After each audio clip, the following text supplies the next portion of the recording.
안녕하십니까. 6월이 되었습니다. 하나님께서 좋은 날씨를 주신 걸 감사하고 저희들에게 생명의 말씀을 주셔서 감사합니다. 오늘은 신명기 아니고 십계명 후반부 말씀 공부하도록 하겠습니다. 어떤 사람은 신명기 한 번이면 되지 아니 십계명 이렇게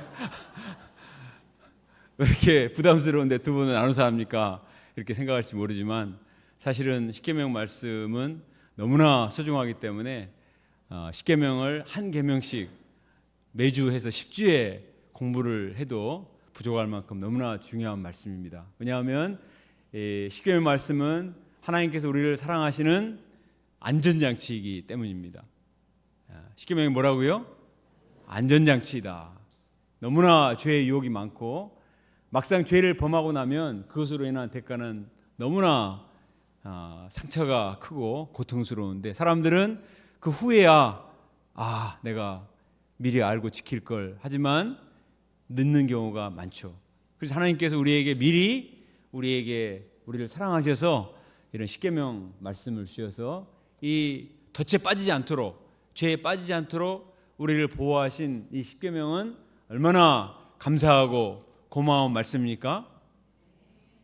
고마운 말씀입니까? 네, 오늘 말씀도 잘 듣고 마음에 새겨서 하나님의 복을 받을 수 있기 바랍니다. 자, 17절 말씀을 같이 한번 읽어보겠습니다. 17절 시작. 내 이웃의 집을 탐내지 말라. 내 이웃의 아내나 그의 남종이나 그의 여종이나 그의 소나 그의 낙이나 무릇 내 이웃의 소유를 탐내지 말라. 기도하겠습니다. 하나님 아버지, 과거 죄의 노예가 되어서 참으로 우리 스스로를 컨트롤하지 못하고 죄에 빠져서 살았던 저희들을 예수 그리스도의 놀라운 보혈의 은혜로 구원해 주셔서 감사합니다. 자격 없는 저희들을 제사장나라 거룩한 백성 하나님의 보배로운 소유로 삼아 주셔서 감사합니다. 하나님 아버지, 우리를 이 세상 가운데 대표 백성이요 모든 사람들이 우러러보는 하나님의 영광을 나타내는 하나님의 백성으로 삼아 주셔서 감사합니다. 그러나 우리가 살고 있는 세상은 여전히 죄의 유혹이 많습니다. 우리가 조그만 한눈을 팔면 금방 죄에 빠져서 다시 죄로 돌아가기가 얼마나 쉽습니까? 하나님께서 우리를 사랑하셔서 십계명 말씀을 주시고 이 말씀이 우리의 참으로 나침판이 되고 또 내비게이션이 되어서 어떤 삶을 살아야 되는가 가르쳐 주셔서 감사합니다. 이 말씀이 영혼에 닻이 되어서 죄에 빠지지 않고 어떤 유혹에도 우리가 하나님께 마음을 붙들어 매고 끝까지 믿음의 길, 생명의 길을 갈 수 있도록 도와주시기를 간절히 기도합니다. 성령께서 이 시간에도 말씀을 깨닫는 영을 주시고 마음을 깊이 새길 수 있도록 도와주시옵소서. 예수님의 이름으로 기도합니다. 아멘. 제가 십계명 지난주에서 후반부 말씀을 공부하고자 합니다. 십계명의 첫 번째 계명부터 네 번째 계명까지는 하나님과 우리의 관계가 어떠해야 되는가 하는 하나님과 우리 사이의 영적 질서에 관한 말씀입니다. 그리고 다섯 번째부터 열 번째까지는 인간과 인간, 사람과 사람 사이에 어떤 질서가 있어야 하는가 하는 계명의 말씀입니다. 하나님은 사람을 창조하실 때 나만 창조하신 것이 아니고 다른 사람도 창조하셨습니다. 사람은 다 자기가 귀하고 자기 자식이 귀하죠. 자기를 사랑하고 자기 자녀를 사랑합니다. 내가 나를 사랑하고 내 자녀를 사랑하는 것처럼 하나님은 다른 사람도 사랑스러운 존재요, 다른 사람의 자녀들도 다른 나라 사람들도 다 사랑스럽고 귀한 존재로 창조하셨습니다. 믿습니까? 고객응대법에 관한 공익광고에서 이런 말이 나오죠. 그 사람도 누군가의 소중한 가족이라는 사실을 기억하시기 바랍니다. 엄연히 아는 사실인데 이 말을 듣고 나면서 우리가 남에게 함부로 말하거나 또 불순한 행동을 하면 안 되겠구나. 왜? 그 사람도 누군가의 소중한 아들, 딸이고 가족이 있기 때문에 나의 부모, 친척, 자녀들이 귀하면 누가 함부로 대하면 가만히 있겠습니까? 그래서 모든 사람이 소중하기 때문에 함부로 대해서는 안 된다는 말이죠. 그러나 우리가 살고 있는 세상은 갈수록 극단적인 이기주의가 판을 치고 있습니다. 세상이 갈수록 치열하고 또 물질적이 되다 보니까 다른 사람을 쳐다볼 겨를이 없어요. 성공 지상주의가 판을 치기 때문에 내가 일단 성공하고 봐야지. 경제 제주주의가 되어서 경제적인 논리가 아니면 더 이상 가치를 생각하지 않는 그런 세상 속에 살고 있습니다. 그래서 사랑이 메말라가고 정이 메말라가고 점점 묻지마, 폭행, 살인, 막말 이런 것들이 사람들에게 치명적인 상처를 주고 있지 않습니까? 그러나 하나님이 택하신 제사장 나라 거룩한 백성은 달라야 하겠습니다. 세상 사람들이 어떤 가치관을 가지고 산다 할지라도 우리는 위로 하나님을 경외하며 하나님을 사랑하고 옆으로 사람들을 귀히 여기고 사람들을 사랑하는 그런 백성이 될 수 있기를 간절히 기도합니다. 이것을 위해서 하나님께서는 우리에게 계명을 주신 것입니다. 우리가 하나님이 주신 계명을 잘 지켜서 주님이 주신 약속대로 천대까지 복을 받는 자들이 될 수 있기 바랍니다. 하나님 우리에게 계명을 주신 것은 족쇄처럼 우리를 얽어매기 위해서 주신 것이 아니라 이 말씀을 잘 지키면 정말 복을 받기 때문에 주신 것입니다. 우리를 향한 사랑의 계명을 잘 듣고 새길 수 있기 바랍니다. 자, 다섯 번째 계명은 내 부모를 공경하라. 따라합시다. 내 부모를 공경하라. 네, 내 부모를 공경하라. 하나님께서 인간과 인간의 관계에 대한 계명을 주셨는데 그 인간관계에서 첫 번째 관계는 부모와의 관계입니다. 부모와의 관계 속에서 누구 부모? 너의 부모. 세상에 내 부모는 한 분밖에 없잖아요. 너를 낳아주고 너를 키워준 너의 부모를 공경하라 이렇게 말씀하십니다. 자, 12절을 같이 읽어볼까요? 시작. 내 부모를 공경하라. 그리하면 내 하나님 여호와가 내게 준 땅에서 내 생명이 길리라. 이 공경한다는 말의 뜻은 존경심을 가지고 행동하고 말하며 명예롭게 대우하는 것입니다. 함부로 방만하게 버릇없게 대하는 것이 아니고 존경심을 가지고 행동하고 말하고 아주 명예롭게 대우를 하는 것입니다. 하나님은 부모를 통해서 우리에게 생명을 주셨습니다. 내가 어떻게 이 세상에 나왔습니까? 부모가 우리를 낳아서 이 세상에 나온 것입니다. 어떤 사람은 내가 혼자 컸어 이렇게 말한 사람이 있습니다. 그러나 부모가 진자리 마른자리 가리지 않고 다 보살펴주고 우리를 노심초사 키워주셨기 때문에 오늘날 우리가 있는 것이죠. 이런 부모님의 은혜를 기억하고 감사하고 적극적으로 부모를 공경하라는 것입니다. 리스펙트, 공경을 하라는 것입니다. 그러나 때로는 실제 부모를 공경한다는 것이 그렇게 쉬운 것만은 아닙니다. 왜냐하면 부모도 인간인지라 허물과 실수가 있습니다. 더구나 연로하신 부모님을 공경하고 섬기는 것은 많은 희생이 따르죠. 그럼에도 불구하고 부모를 공경하고 잘 섬기면 하나님께서 장수의 축복을 주신다라고 약속하고 계십니다. 사람이 태어나서 첫 번째 맞는 인간관계가 바로 부모와의 관계입니다. 그래서 이 부모와의 관계가 건강한 사람은 대체로 다른 사람과의 관계도 건강합니다. 이 관계의 프린시플은 동일한 것이거든요. 그래서 내가 태어나자마자 부모와의 관계, 가족에서 맺는 그 관계가 모든 관계에 다 영향을 미치게 됩니다. 부모를 공경하지 않는 사람은 다른 사람에 대해서도 별로 공손하지 않습니다. 부모에 대한 존경심이 없는 사람은 다른 사람에 대한 배려도 갖는 경우가 많지 않아요. 그러나 부모를 잘 공경하고 잘 섬기는 사람은 어디를 가나 다른 사람을 배려하고 존경하는 마음을 갖기 때문에 어디 가나 사랑을 받고 또 고귀함을 받습니다. 누가복음 2장 51절에 보면 예수님조차도 부모님과 함께 나사렛에서 내려가셔서 부모님께 순종하며 받들었다고 했습니다. 예수님 하나님의 아들이십니다. 그런데 육신의 아버지 요셉은 가난한 목수였습니다. 그리고 형제간이 많았어요. 그렇지만 예수님께서는 그런 육신의 아버지를 잘 받들어 순종을 했습니다.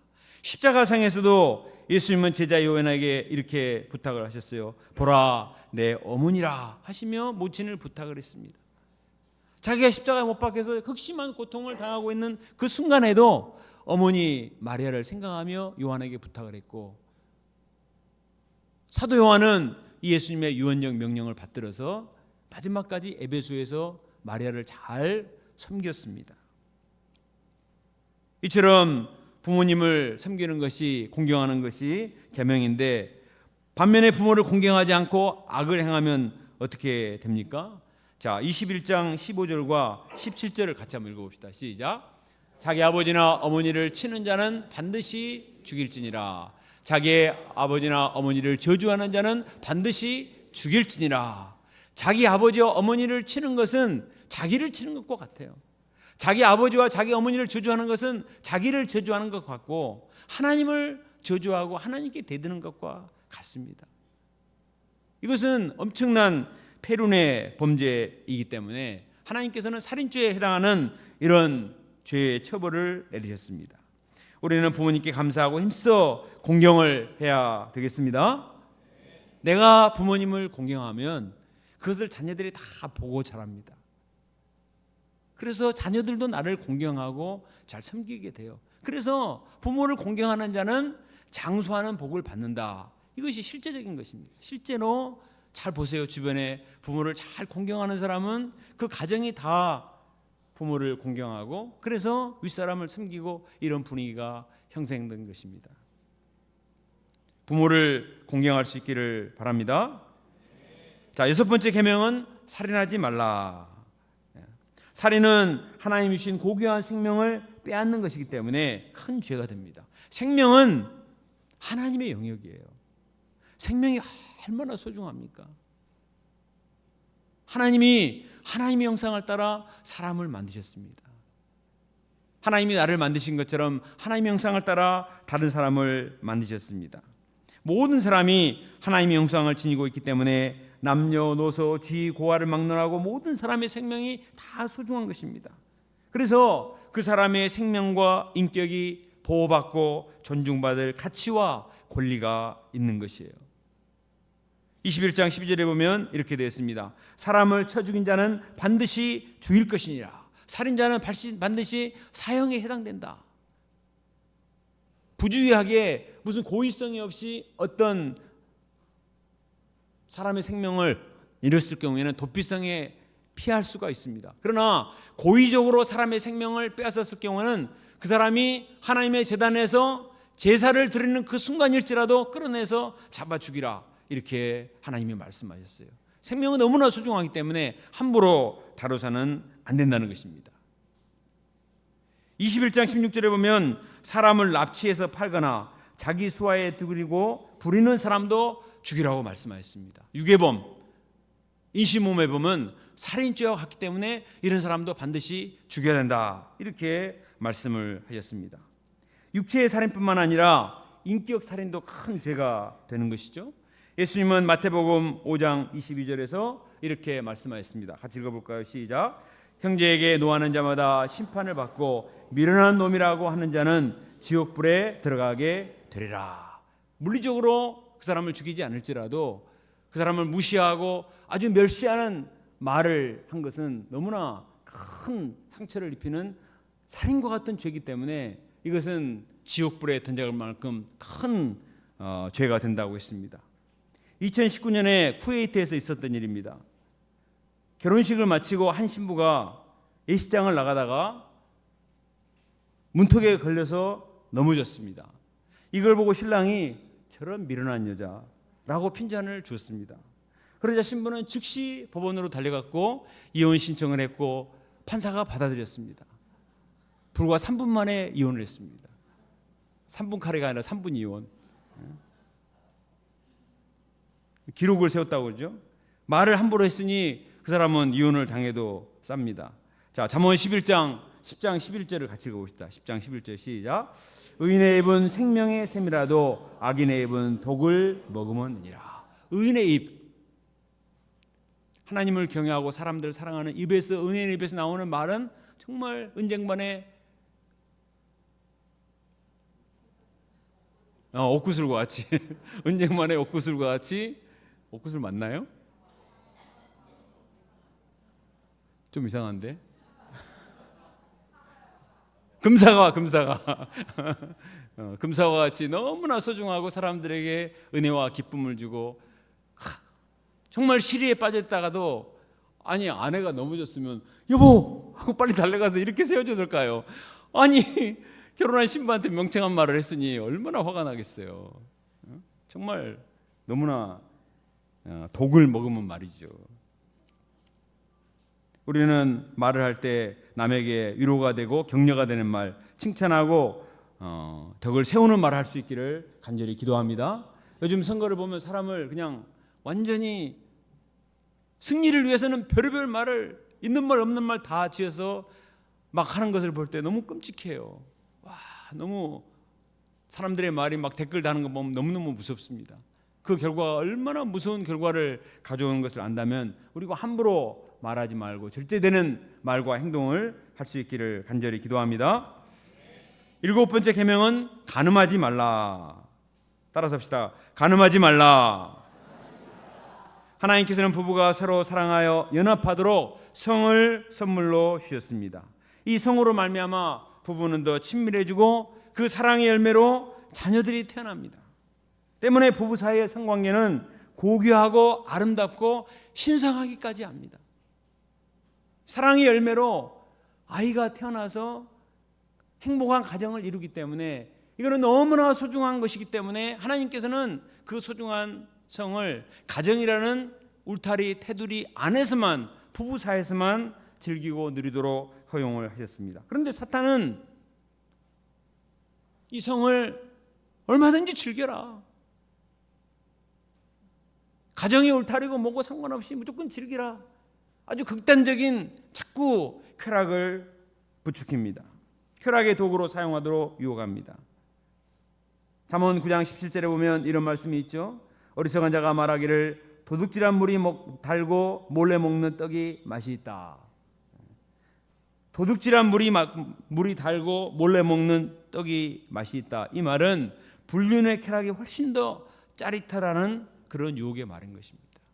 정상적인 것보다 도둑질한 물, 몰래 먹는 떡이 더 맛이 있다고 부추깁니다. 그러나 바로 그 다음 절은 이렇게 말하고 있어요. 같이 한번 읽어볼까요? 시작. 그 어리석은 자는 소울 같은 깊은 곳에 있는 것을 알지 못하느니라. 도둑질한 물과 몰래 먹는 떡이 당장 잠깐 멋있을지 모르지만 그렇게 말하는 어리석은 자는, 그렇게 행동하는 어리석은 자는 어디에 빠지게 된다고요? 지옥에 빠진다는 것입니다. 쾌락은 잠깐이요, 그로 인한 형벌은 수월, 지옥의 깊은 곳에 빠지게 되는 것입니다. 그런데 사탄은 유혹을 할 때 지옥과 수월은 전혀 생각하지 못하게 해요. 그냥 잠깐의 쾌락의 극대화를 위해서 계속 부추기고 미화시킵니다.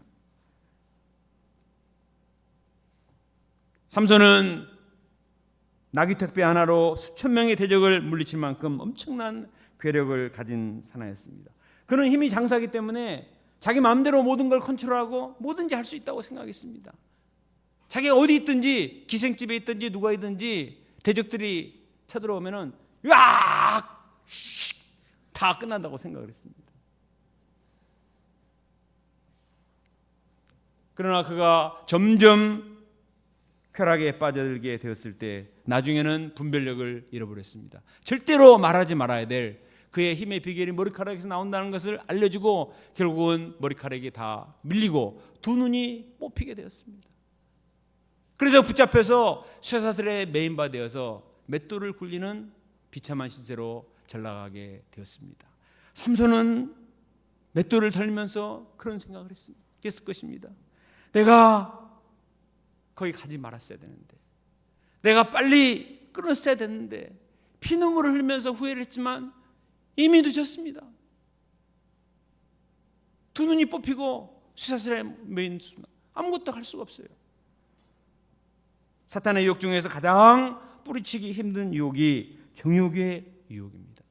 그래서 지금도 수많은 사람들이 이 죄의 덫에 빠져서 뼈아픈 대가를 치르고 있습니다. 요즘 불륜을 미워하는 드라마나 영화가 얼마나 넘쳐납니까? 간통죄가 폐지되어서 사람들은 이 죄에 대해서 더 무감각해져 가고 있습니다. 그러나 이 죄에 대한 대가와 수치를 안다면 결코 이 죄를 만만하게 생각할 수가 없습니다. 우리는 이 죄를 주장하는 매체들을 적극적으로 멀리하고 미워해야 되겠습니다. 그런 드라마가 나오면 뭘 그냥 보고 있으면 안 되고 그냥 저주를 하면서 그냥 빨리 꺼버리고 눈을 감아버리고 해야 되겠습니다. 사도 바울은 너희 가운데 음행은 입에 부르지도 말라 분명하게 말했습니다. 히브리서 13장 4절을 같이 한번 읽어볼까요? 시작.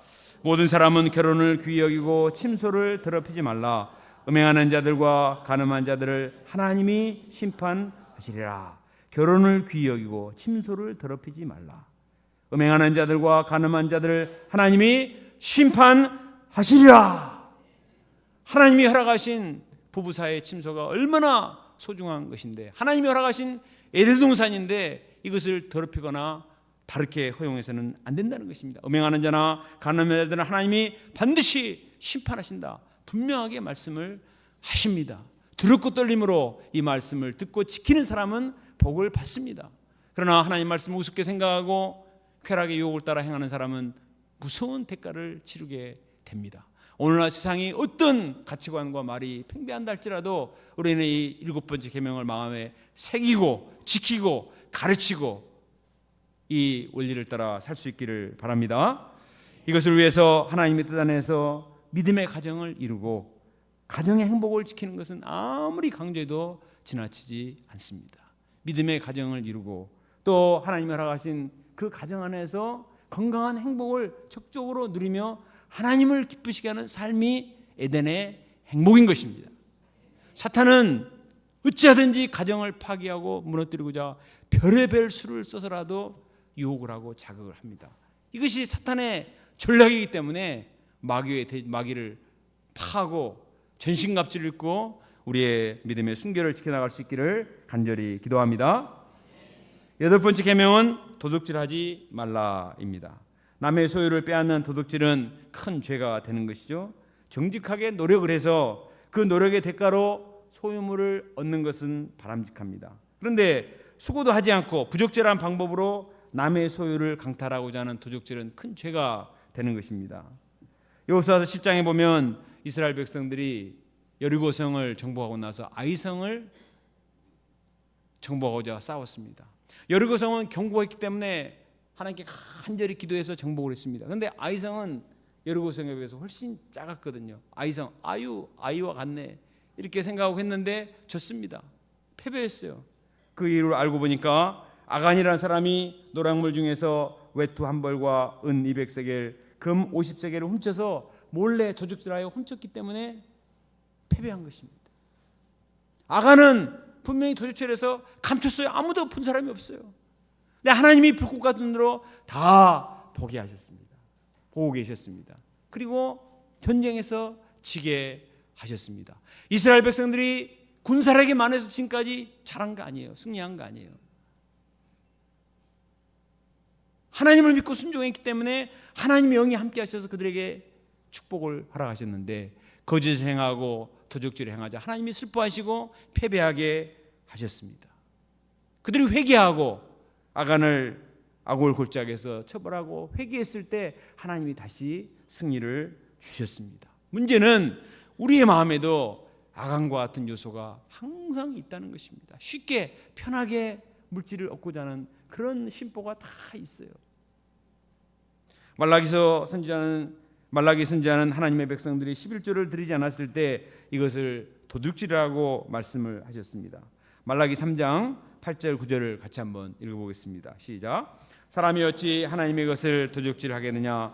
그러나 너희는 나의 것을 도둑질하고도 말하기를 우리가 어떻게 주의 것을 도둑질하였나이까 하는도다.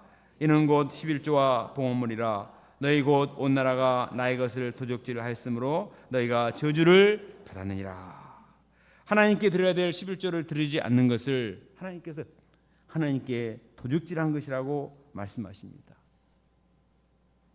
물질은 누구나 다 아끼죠. 하나님께 드려야 될 11조를 드리지 않으면 산술적으로 내 재산이 쌓이고 풍요로울 것 같습니다. 그런데 오히려 붕붕하게 됩니다. 하나님이 축복의 문을 닫아버리시기 때문에 이상하게 일이 잘 안 풀리는 거예요. 들어가지 않아야 될 곳에 갑자기 돈이 들어가게 돼서 문제가 생깁니다. 그러나 하나님께 11조를 드리고 진심을 드리면 하나님이 보호하시고 축복하시기 때문에 오히려 부자가 될 수 있습니다. 우리 10절 말씀도 같이 읽어볼까요? 시작. 만군의 여호와가 이르노라 너의 온전한 11조를 창고에 들여 나의 집에 양식이 있게 하고 그것으로 나를 시험하여 내가 하늘 문을 열고 너에게 복을 쌓을 곳이 없도록 붙지 아니하나 보라. 물질에 대해서는 사람이 다 예민합니다. 그렇죠? 물질을 아끼지 않은 사람 누가 있습니까? 다 어렵고 소중하게 생각합니다. 그러나 우리가 하나님을 경외하고 살아계신 하나님을 믿고 온전한 11조를 드리면 그것은 하늘에 투자하는 것이고 하나님이 기뻐하셔서 하늘의 문을 여셔서 쌓을 곳이 없을 정도로 우리에게 넘치도록 부어 주십니다. 이것은 체험해 본 사람만이 압니다. 저는 요즘 UBF 역사관을 리모델링하면서 느끼는 바가 참 많아요. 65년 전에 30평도 안 되는 이 조그만 말구에서 우리 믿음의 선배들이 시작을 했는데 지금 65년이 지난 오늘날에 이래서 전국에 수많은 UBF 센터를 세우고 전 세계에 수많은 UBF 지구가 세워지고 많은 목자들을 세우게 된 비결이 무엇일까? 우리에게는 갑부가 없었습니다. 독지가도 없었고 누가 특별히 지원해 준 사람도 없었습니다. 우리가 전도하는 대상은 학생이었습니다. 그러나 처음부터 너희가 먹을 것을 주라 이 말씀을 붙들고 오그라진 손을 펴서 주는 자가 되자 외치고 선교 사업을 시작을 했습니다. 그러면 분명히 망하고 없어져야 될 것 같은데 신기하게도 하나님께서는 우리 몸을 축복해 주셨습니다. 50년, 60년 역사 속에 우리 믿음의 선배들의 자취를 살펴보니까 정말 하나님을 믿고 헌신하는 사람들은 망하지 않았습니다. 하나님이 그 인생을 고귀하게 하셨고 아름답게 하셨고 축복하셨고 자녀들을 축복하신 것을 많이 보았습니다. 하나님의 말씀은 진리인 것입니다. 사도행전 20장 35절 주는 것이 받는 것보다 복이 있다. 이 말씀을 붙들고 믿음으로 살 때 하나님께서는 그 주는 자의 삶을 사는 자, 하나님께 드리는 자의 삶을 기뻐하시고 넘치도록 축복해 주십니다. 9번째 계명은 내 이웃에 대해서 거짓 증거하지 말라. 따라합시다. 거짓 증거하지 맙시다. 거짓 증거는 거짓말, 속임, 과장, 왜곡, 곡해, 은폐, 거짓된 소문을 퍼뜨리는 것입니다. 거짓말은 하나님을 속이고 남을 속이고 자신을 속이는 2중 3중의 죄입니다. 거짓은 작게 시작을 합니다. 근데 그 거짓이 또 다른 거짓을 낳게 돼요. 그 거짓이 올무가 돼가지고 또 다른 거짓을 낳게 되고 나중에는 걷잡을 수 없을 만큼의 눈덩이처럼 커지게 됩니다. 나중에는 함정에서 빠져나올 수가 없습니다. 열왕기상 21장에 보면 북이스라엘 왕 아합이 나봇의 포도원이 탐이 났습니다. 거기서 나오는 포도를 먹고 싶어서 살려고 하는데 나봇이 팔지를 않는 거예요. 더 비싼 값을 부르기 위해서 안 파는 게 아니라 이거는 우리 조상 대대로 내려온 분기시기 때문에 왕이시여 팔 수가 없습니다. 아합 왕이 이 포도원을 갖고 싶어서 안달이 났습니다. 그때 아내 이세벨이 거짓말을 가르쳐 줬습니다. 나봇이 하나님을 저주하고 왕을 저주했다라는 거짓말을 유포시켜서 그 지방 사람들이 나봇을 쳐 죽이도록 만든 것입니다. 나봇은 그런 사람이 아닙니다. 욕심 있는 사람이 아니에요. 왕을 저주하지도 하나님을 저주하지도 않았지만 탐심 때문에 거짓말을 퍼뜨려서 무고한 사람을 죽게 만들었습니다. 나봇이 사라지자 나봇의 포도원을 아합이 가져왔습니다. 나봇이 없어졌으니까 포도원을 자기 것으로 만들었으니까 모든 문제가 해결됐다고 생각을 했습니다. 그러나 하나님은 다 보고 계셨습니다. 그리고 엘리야 선지자를 보내셨습니다. 그리고 말씀을 하셨습니다. 내가 죽이고 또 빼앗았느냐? 개들이 나봇의 피를 핥은 그곳에서 개들이 내 피 곧 내 몸의 피를 핥으리라. 무서운 말씀이죠. 네가 의로운 사람 나봇을 거짓말을 뒤집어 씌워서 죽였느냐? 그 죄의 형벌을 받게 될 것이다 말씀하셨습니다. 그리고 그 말씀은 그대로 이루어졌어요.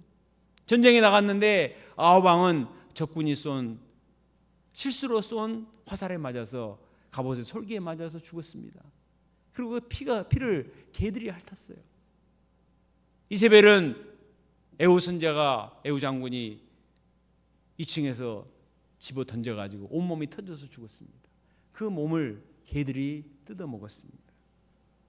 하나님은 거짓을 싫어하십니다. 하나님의 성품이 진리와 거룩이시기 때문에 거짓을 허용하시지 않는 것이죠.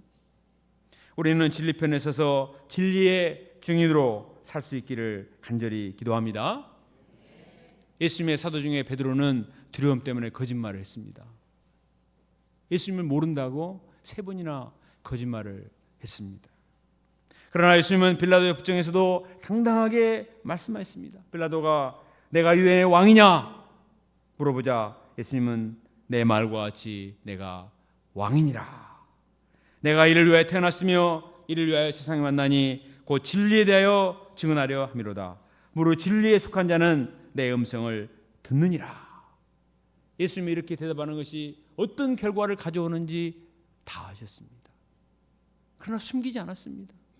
그냥 침묵하며 묵비권을 행사하지도 않고 내 말과 같이 내가 왕이니라 말씀을 하셨습니다. 이로 말미암아 예수님은 십자가에 못 박혀 죽으셨습니다. 그러나 예수님은 사흘 만에 살아나셨습니다. 종교 지도자들이 예수님을 반란죄로 몰아서 죽였지만 하나님이 그를 사망의 고통에서 풀어 살리셨습니다. 예수님이 승리하신 것입니다. 종교 지도자들이 거짓으로 뒤집어 씌워서 죽인 것 같았지만 그들이 승리한 것 같았지만 결국은 하나님이 승리하시고 예수님이 승리하셨습니다. 베드로도 나중에 부활하신 예수님을 만나고 성령 체험을 한 뒤에 믿음이 생겼습니다. 그래서 담대해졌습니다. 사도행전 4장에 보면 대제사장이 예수 이름으로 도무지 말하지도 말고 가르치지도 말라 이렇게 협박을 했죠. 그때 베드로가 뭐라고 대답했습니까? 하나님 앞에서 너희 말 듣는 것이 하나님의 말씀을 듣는 것보다 옳은가 판단하라. 우리는 보고 들은 것을 말하지 않을 수 없노라. 죽으면 죽었지 내가 보고 들은 것 진실을 말하지 않을 수 없노라. 예수님은 분명히 십자가에 죽으시고 죽은 자 가운데서 부활하셨다. 그리고 지금도 살아계신다. 예수님이 주요 그리스도가 되십니다. 죽이려면 죽여라. 이렇게 진실에 기초해서 당당하게 말했습니다. 그래서 수많은 사람들이 감동을 받고 예수님을 믿게 되었습니다. 우리도 이런 믿음을 가지고 당당하게 진리를 밝힐 수 있기를 간절히 기도합니다. 우리도 내가 체험한 부인할 수 없는 복음 진리가 있습니다. 특히 다가오는 여름 수양에 내가 체험한 이 복음 진리를 분명하게 담대하게 증거해서 구원의 역사가 우리 가운데 충만히 일어날 수 있기를 간절히 기도합니다. 10번째 계명은 내 이웃의 집을 탐내지 말라입니다. 우리 17절 말씀을 같이 읽어봅시다. 시작. 내 이웃의 집을 탐내지 말라. 내 이웃의 아내나 그의 남종이나 그의 여종이나 그의 소나 그의 나귀나 무릇 내 이웃의 소유를 탐내지 말라. 탐심은 모든 죄의 뿌리가 됩니다. 그래서 예수님께서는 누가복음 12장 15절에서 이렇게 말씀하셨습니다. 삼가 모든 탐심을 물리치라. 사람의 생명이 그 소유에 넉넉한 데 있지 아니하니라. 인간의 행복이, 인간의 가치가, 인간의 생명이 소유에 있는 것이 아니다. 왜 탐심이 생길까요? 그것은 내가 더 많이 가지면, 내가 더 많이 쌓으면 비례해서 행복이 온다고 생각하기 때문에 탐심을 부리는 것입니다. 남이 가진 소유와 비교하고 시기하고 탐심을 부립니다. 그러나 우리는 탐심을 품기보다 하나님이 주신 소유에 대해서 감사하고 자족할 줄 알아야 되겠습니다. 사도 바울은 빌립보서 4장 11, 12절에서 이렇게 말했습니다. 다 같이 읽어볼까요? 시작. 어떠한 형편에든지 나는 자족함을 배웠나니 나는 비천에 처할 줄도 알고 풍부에 처할 줄도 알아. 모든 일 곧 배부름과 배고픔과 풍부와 궁핍에도 취할 줄을 아는 일체의 비결을 배우느라.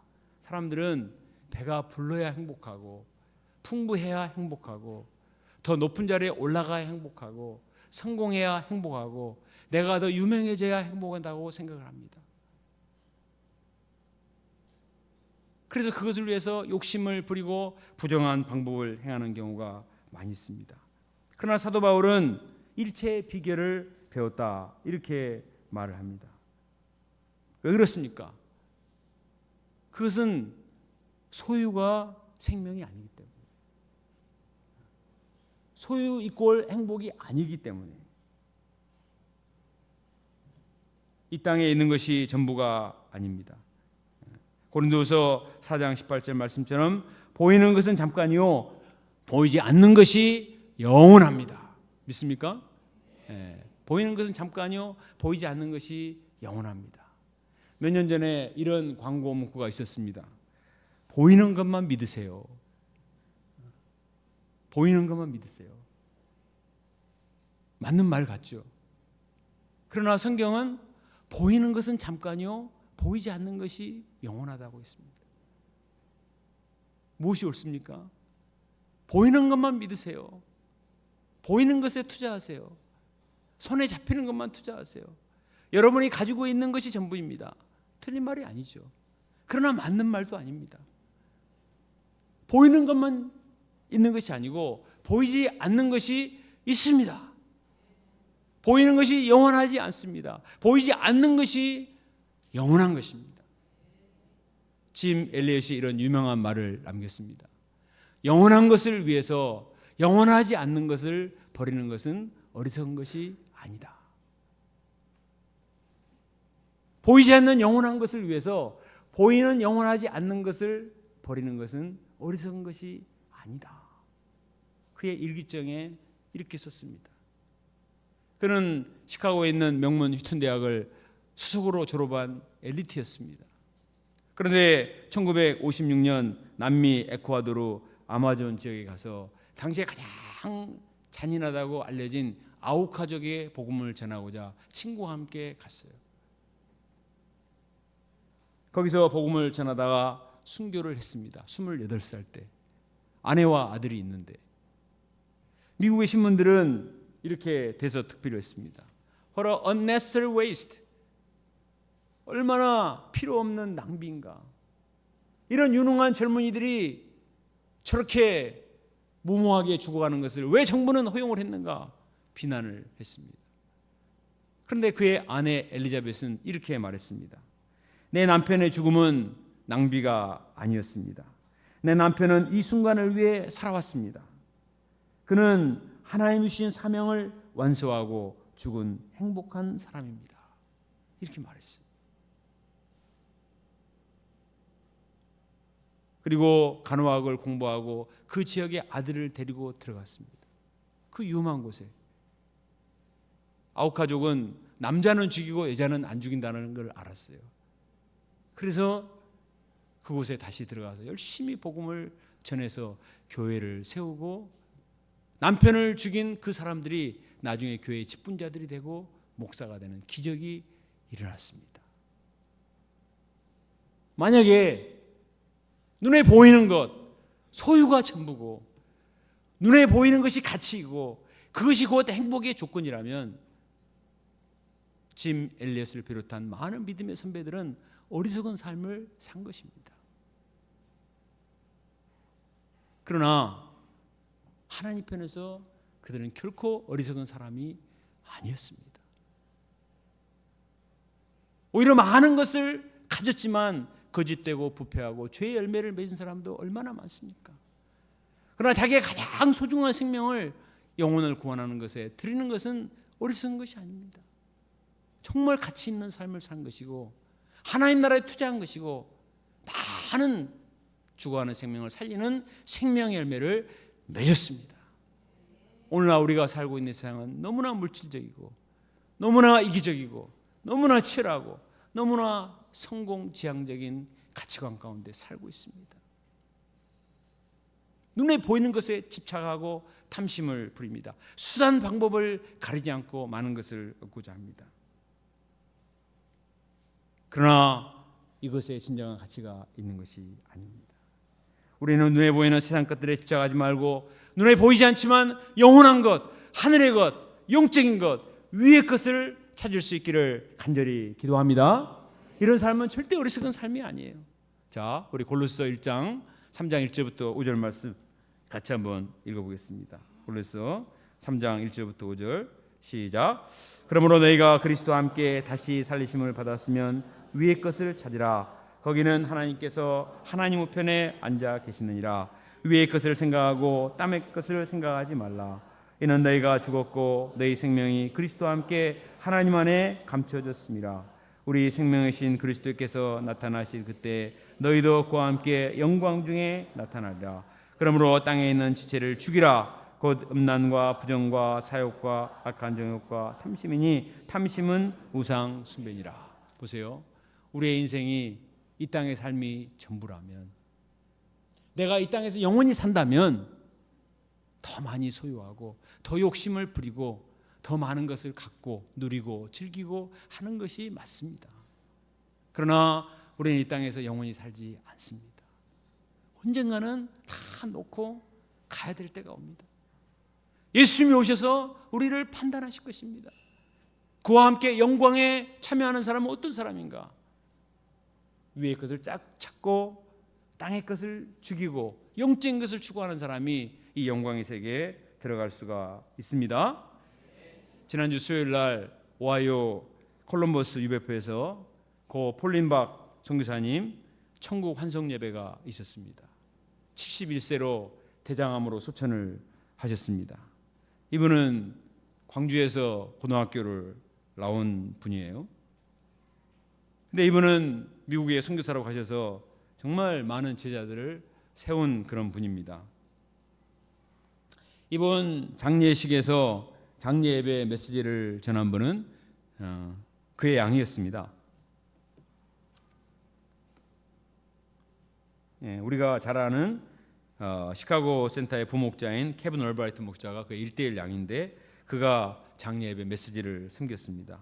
제가 그의 메시지를 받아서 읽고 참 은혜를 많이 받았습니다. 그는 너무나 양 시절에 교만해서 노스웨스턴 명문대학을 나왔으니 잘생겼잖아요. 그리고 명문대학을 나왔으니 얼마나 교만하겠습니까? 그래서 폴린 선교사님이 무슨 제안을 해도 항상 NO! 이게 그의 대답이었습니다. 케빈 형제님 여름 수양에 갑시다. NO! 케빈 형제님 성탄 예배 참석합시다. NO! 케빈 형제님 창세 아카데미에 강의 좀 하세요. NO! 항상 노했습니다. 근데 이 소망 없는 엘리트 이기적인 케빈 형제를 폴린 선교사님이 끝까지 어미의 마음을 품고 도와서 예수님을 믿고 변화되고 목자가 되고 이제는 풀타임 시카고 센터 부목자가 됐다는 것입니다. 놀라운 역사죠. 그는 장예배 때 그 자기 1대1 목자를 생각하면서 세 마디 말씀을 언급을 했습니다. 요한복음 10장 11절 나는 선한 목자라 선한 목자는 양들 위하여 목숨을 버리거니와. 갈라디아서 4장 19절 나의 자녀들아 너희 속에 그리스도의 형상을 이루기까지 다시 너희를 위하여 해산하는 수고를 하나니. 누가복음 18장 1절 과부의 한 맺힌 기도죠. 항상 낙심치 말고 기도하라. 항상 기도하고 낙심하지 말라. 폴린 선교사님은 자기의 생명을 바치기까지 양을 사랑하고 인내심을 가지고 도왔습니다. 해산의 수고를 감당하며 한 양을 끝까지 돌보았습니다. 낙심치 않고 끝까지 기도하며 그를 도와서 마침내 구원에 이르도록 목자가 되도록 키웠습니다. 폴린 선교사님의 장례식장에는 미국의 여러 지역에서 온 많은 선교사님들이 참석을 해서 그의 천국 환송을 찬양하며 또 아쉬워했습니다. 그런데 우리도 언젠가는 저 자리에 설 때가 옵니다. 내가 저 자리에 섰을 때 누가 나를 위해서 조사와 메시지를 전해줄 수 있을까? 저는 참 이분이 너무 안타깝지만 또 행복하다는 생각을 하게 됐어요. 내가 생명을 바쳐 도왔던 그 양이 변화되어서 목자가 돼가지고 목자를 그리워하고 존경하며 메시지를 전하는 것은 아름다운 일이잖아요.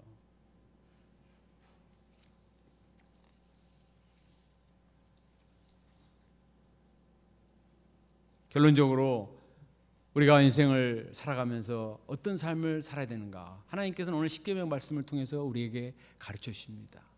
간음하지 말라, 살인하지 말라, 거짓말하지 말라, 도적질하지 말라, 탐내지 말라, 부모를 공경하라. 이 모든 말씀은 우리의 이기심을 도전하시는 말씀입니다. 우리 인간은, 타락한 인간은 근본적으로 이기적입니다. 그러나 이런 이기적인 탐심을 내려놓고 주와 복음을 위해서 다른 사람을 사랑하고 베푸는 삶을 살도록 주님께서는 우리에게 도전하십니다. 오늘날 이기적인 물질적인 세상의 가치관과는 잘 맞지 않을 수도 있어요. 그러나 예수님의 이 하나님의 십계명 말씀은 정말 우리를 하나님의 백성이요 거룩한 백성이 되게 하는 진정한 진리의 말씀인 줄 믿습니다. 이 하나님의 말씀을 마음에 새기고 지키는 자는 건강한 행복을 누리며 살 수가 있습니다. 죄가 넘실거리는 세상 가운데서 이 하나님의 말씀을 생명선으로 여기고 절대적으로 지킴으로 죄의 유혹에 빠지지 않고 우리의 시간과 물질과 우리의 젊음을 가장 가치 있는 데 들여서 하나님을 영화롭게 하고 우리 인생도 존귀케 되는 진정으로 값진 인생을 살 수 있기를 간절히 기도합니다. 기도하겠습니다. 하나님 아버지, 하나님께서 십계명 말씀을 통해서 우리의